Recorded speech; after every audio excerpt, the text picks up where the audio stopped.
everyone, my name is Brittany. Welcome back to my channel. And today I'll be going over everything I watched in Q4 of 2022. It's Brittany, bitch.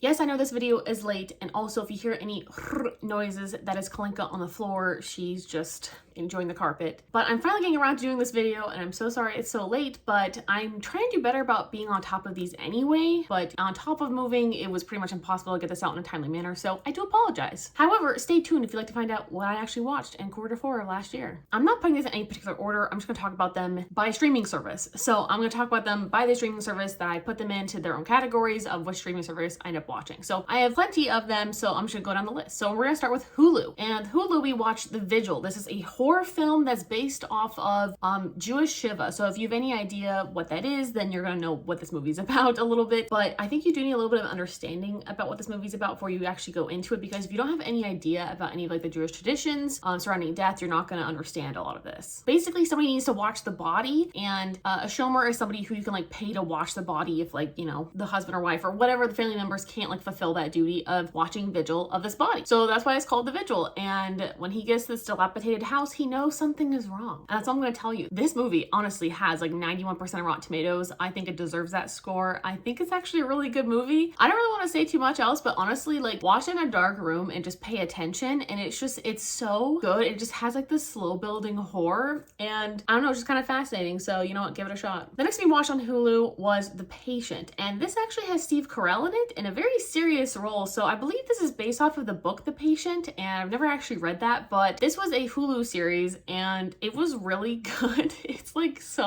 basically about a psych patient who takes his therapist home with him and locks him up. I don't know if the book is based off of this. This is just the show, but he basically locks up Steve Carell in the basement of his house, and he keeps trying to ask, you know, Steve Carell, like, how do I stop killing people? And Steve is trying to teach him like how to not act on his urges. It's a very fascinating concept, and it doesn't end the way you think it's going to. And on top of that, our therapist Alan, so it's not Steve, his name isn't Steve, his name is Alan. He himself has his own issues he needs to deal with, and he's still reeling from that. So it's a very emotional piece, and honestly, we stayed up pretty late watching this because we kind of had to like see what was going to happen in each episode. Like, it was a really, really good, well thought out TV series that I'd highly recommend. I'm not sure if it's based off of the book too much or if it closely relates to the book. I don't know, but it was a great series. What can I say? Now we're going to go over to my Netflix streaming service, and on this we watched Uma, which stars our very beloved Grey's Anatomy actress Sandra Oh. And this is a horror film all about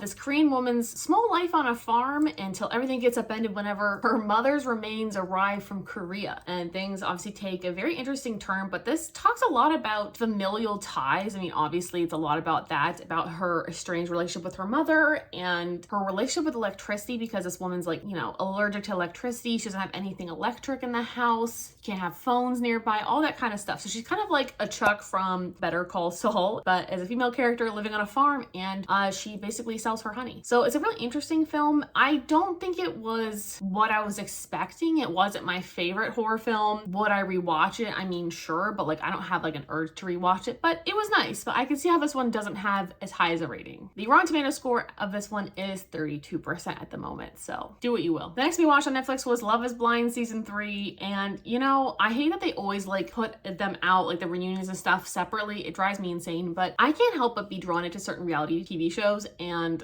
Love is Blind is one of those shows that I just like can't not watch. It's just so compelling, even though like everybody on there is like a fucking dirtball half the time. I just can't help but watch. If you don't know what Love is Blind, obviously it's an experiment on Netflix where these couples are supposedly like meeting in pods. They never see each other, and they have to propose to one another. One of them has to propose so they can see each other in person, and they have to get married. Interesting concept. I think it's just really fun to watch. It's usually pretty juicy, even though their editing is so fucking sus, but I mean, I can't help but just love it. And it's also just a cultural phenomenon in America that like I just feel like I'm missing out if I didn't watch it. I'm looking forward to season 4. What can I say? We also watched the Christmas film Falling for Christmas, and I convinced my brother to watch this because obviously it has Lindsay Lohan in it. This is like her big acting debut, I think, after how much time away from the screen. I don't think she's been in a TV show or a movie in a really long time. Like the last time I remember seeing her anything was Scary Movie 4 or 5. So she hasn't been acting, I think, for quite a long time. And it was really fun to watch her in this. this and have her be like the sweetheart heroine in this, which I really enjoyed. And it's kind of a really fun concept where she's like this really rich heiress and she essentially gets lost in the snow and gets amnesia and forgets who she is. And so like the rival hotel bed and breakfast owner in this small little town, I think it's Aspen perhaps, don't quote me on that, but he takes care of her not knowing who she is. And she's like, think of her as like the Paris Hilton of like Hilton hotels, like that's who Lindsay Lohan's character is in this. And he ends up taking care of her not knowing that she's like the heiress of like the guy who's running the hotel next to him that's like taking all of his monies and customers. Really cute rom-com Christmas story. I think it's run of the mill. It wasn't anything special, but it was really sweet and I enjoyed it. Next we watched Wednesday, which obviously is very, very popular, but I don't really know how I feel about this show. Honestly, I really enjoyed it, but I feel like I enjoyed the beginning more than the end. I feel like it's one of those shows that feels like a teenage show made for teenagers. Kind of like how Euphoria feels like a teenage show for adults. This one definitely felt like it was for young adults or teenagers. It was very, I don't know if campy is the word, but it just didn't go in the direction that I was wanting or hoping, and it just wasn't what I was expecting. I think I expected something more or better out of this, and I feel like I really enjoyed some parts of this, but other parts, like this whole like mystery thing, just didn't really work for me. I really wanted to see more of like the fantastical aspect of it and like her in school, and I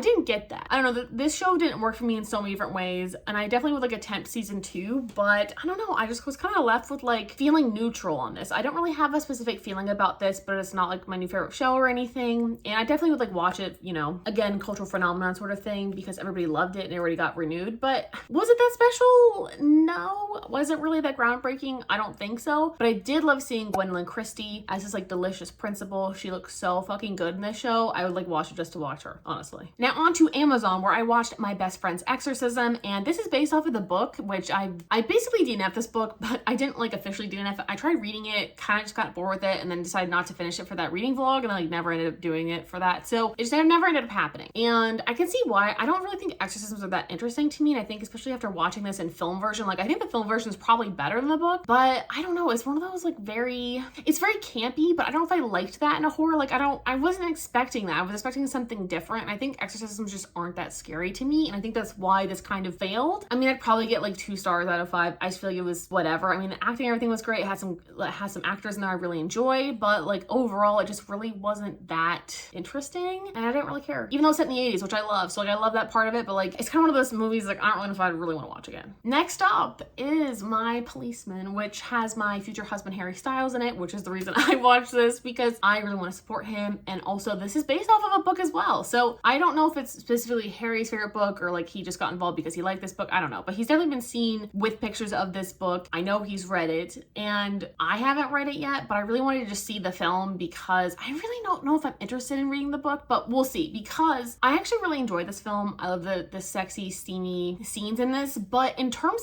of a movie, I just don't feel like it actually worked for me, and I need to explain a little bit, but we're basically following like a love triangle. So we have Tom and Marion, who end up getting married. So Tom is Harry Styles' character, and he starts a same-sex affair with the museum curator, and homosexuality is illegal at this time. But Tom and Patrick have this love affair that obviously the wife Marion knows about, and it shows us basically in the future when they're really old and Patrick is like dying, it seems like, and Marion offers to help take care of him, and Tom doesn't want anything to do with him. I don't know, I just feel like it didn't really work for me. I was very, very confused, but I think it's supposed to be about love and it, you know, it's surpassing generations, but it just didn't click for me. There's no other way to say it, but I wonder if I was just missing stuff that was in the book, because I feel like it just wasn't very well explained. I don't really understand why she would feel the need to take care of her husband's ex-lover, basically. Her husband's ex-gay lover who he cheated on her with. And I think there's another problem with this. I don't like the whole cheating aspect. I think if he like went to her and he was like, hey, like I'm having feelings for this guy, is illegal. I really want to see him on the side. And she was like, I don't agree with that, but like, do you? I think I'd be more okay with it. I think I'm having a hard time with the cheating aspect of this because I don't really feel bad for someone who cheated on his wife. I understand that at the time homosexuality was illegal, but Patrick was still not cheating on somebody, and he was just fully himself as a gay man, and he actually went to prison for their relationship. I don't know. I think that she basically felt guilty because she basically put him there. I don't know. I feel like I need to read the book to understand this better, but it wasn't my favorite movie of the year for sure. I don't know if I'd ever rewatch it other than just to watch my man, but I might just like watch somebody's YouTube clippings of all his parts in the movie. I don't know. Okay, on to HBO Max where we watched The White Lotus season 2. So we actually ended up rewatching season 1, by the way. I mean, they're not connected in any way. Well, they are connected. They have a couple characters that are the same. But I really liked season 2 and the ending really got me because I just wasn't expecting it. Like, I was just like, you know somebody's gonna die. You don't know who it is. Kind of a murder mystery. At the beginning of the season, you see that somebody's floating in the water and we don't know who it is. And then we kind of work back in time to find out what happened, what led up to that event. The same thing happened in the first season of the show, but I think the first season was better done. Like when I rewatched it, season 1 is way more enjoyable and more fun to watch. I feel like it really focused on family relationships and it was really comedic and ridiculous in a good way. And I feel like season 2 was really serious and was way too serious about relationships and cheating, and it just didn't really work as well for me, even though the setting in Italy was beautiful. I still think season 1's my favorite out of the 2 seasons, but I mean, it was still really good. I just feel like there were so many plot lines and stuff that I didn't care for, and I didn't care for those characters. Like the prostitute characters honestly just pissed me off to no end. I really don't know why they drove me insane, but they totally did. So I'd recommend the first season if you're gonna like watch any season out of them, but you technically should watch season 1 before you watch season 2, just because you're kind of get a little bit of Easter eggs with some of the same characters, and it makes a lot of sense, but season 1 still reigns supreme, sorry. And then on to Discovery Plus, which we watched most stuff on. So we ended up watching 90 Day Fiancé, The Single Life, and watched seasons 1 through 3. So we watched all the seasons that were currently available at the time. I mean, they may have been added in the last month or two, but I don't think so. But basically, it's another trash reality show I fucking love. I love seeing some of the people from 90 Day Fiancé now single and not with their people they originally were on from the franchise. So it's really interesting to watch how they navigate their lives, and it's just really fun and juicy. I love all of the good reality trash. We also watched 90 Day Fiancé UK, and this was definitely the worst one out of the entire franchise. They didn't even have a reunion, and they added in people to like the last 2 episodes and never resolved anything. I just feel like they were like in the middle of a season or something and they just cut it off. I don't know if maybe like COVID happened and they stopped filming and they just like uploaded what they had. I don't really know. It just felt like a very incomplete season, and I really wanted to see how like 2 of like the storylines came out, and then others of them I just didn't care about at all. Like I just feel like the way that the UK version was done was very poorly done. I don't know. I just didn't like it. I didn't like it at all. I don't know if it's because it was European television or something. I didn't like it, period.